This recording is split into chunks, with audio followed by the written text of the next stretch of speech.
Hey guys, and welcome to another episode of Under the Crimson Light, the show where we take a look at local bands or bands that are from overseas and they just need a lot more recognition here in the US. So, I know this episode isn't going out on a Monday, but I absolutely could not wait for this one because this is such a great band that I have to tell you guys about this. The band in question, Livermorium. They're a local slam band from hell, Michigan. And they absolutely just make you want to drop kick a baby while chugging a tall boy of PBR. So without further ado, I'm going to shut up and we're going to talk about Livermorium. So, like I said, Livermorium is a slam band from Michigan. They were founded by Thomas Johnson, Mark Fishbach, Matt Walsh, Clark Kent, and Ronald McDonald in 2018.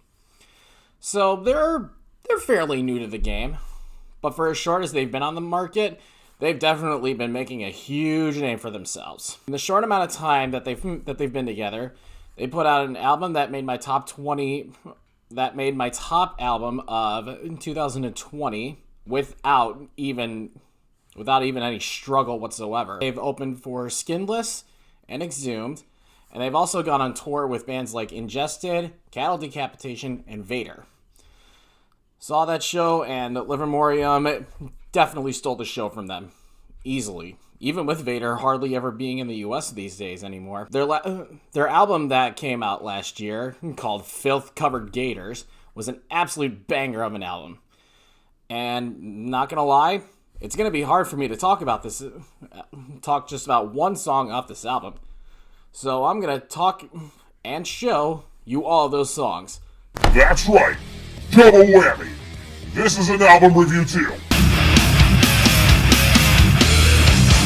So the intro is gives you a very classical approach. Think of like Bach or Mozart, something along those lines. And it gives you an absolute misleading tone for the entire album of what's to come. It isn't until track 2, Yeeted Jesus Fetus, where the album really gives you a strong feel. Absolute insane gutturals, and the guitar work is just out of this world. Mark absolutely knows how to shred. The third track, arguably their most popular track, I Hate God, starts with an insane drum solo from Clark. You'd swear he was Superman behind the drums.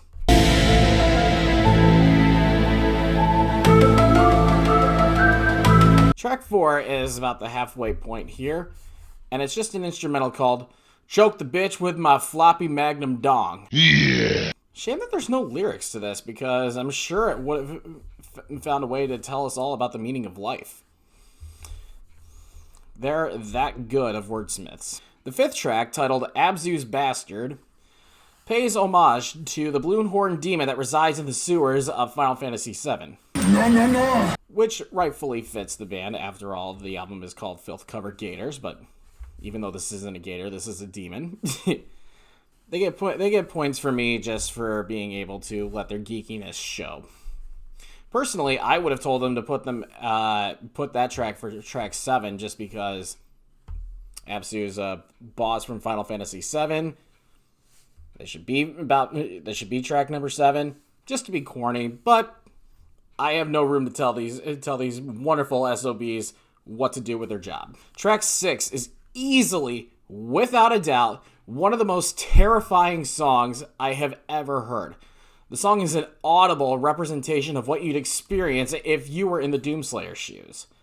The song in question is called Cupcakes and Teddy Bears. I know it sounds like a lighthearted song, but just take a listen to this and tell me that it doesn't sound insanely evil. You are my honey bun, sugar plum, pumpy umby umpkin. You're my sweetie pie. Yeah, absolute batshit insanity, right?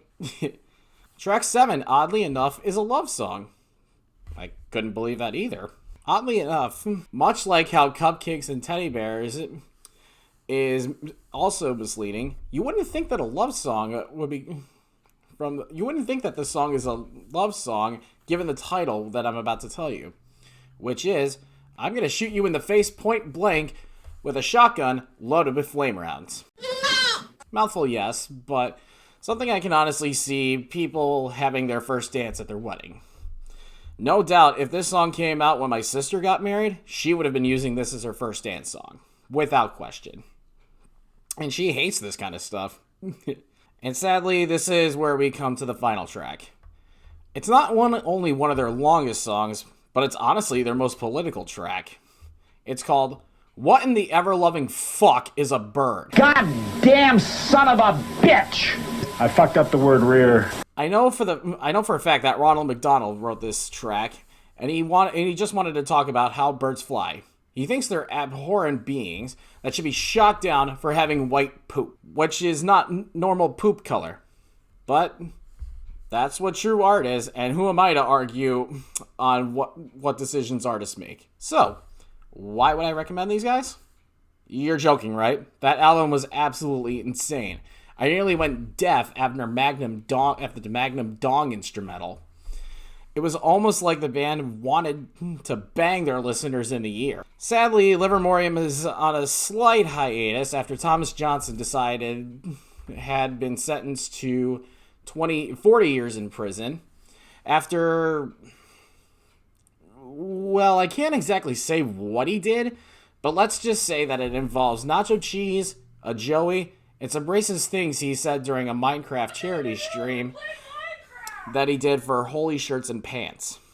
Now, while I don't condone the actions of what Thomas did, I still support these guys nonetheless. But that means his role for bassist is up for grabs. If anyone's interested, just hit him up on their Facebook or Twitter if you can play bass for a slam band. Please, support the rest of this band, not Thomas Johnson. But anyway, that'll do it for this episode of Metal Mondays Under the Crimson Light. Know any bands in the U.S. that need more recognition in a local band and want to get featured on the next episode? Which, I'm not going to lie, you're not going to be anywhere near as good as Livermorium. And just being real with you. Anyway, drop a comment below. Also, make sure to hit the like button on this video and make sure to subscribe for more content. Hit the bell for notifications. Share this video amongst friends. And make sure to follow me on Twitter as well. And I'll catch you guys in the next video. Later, Gators.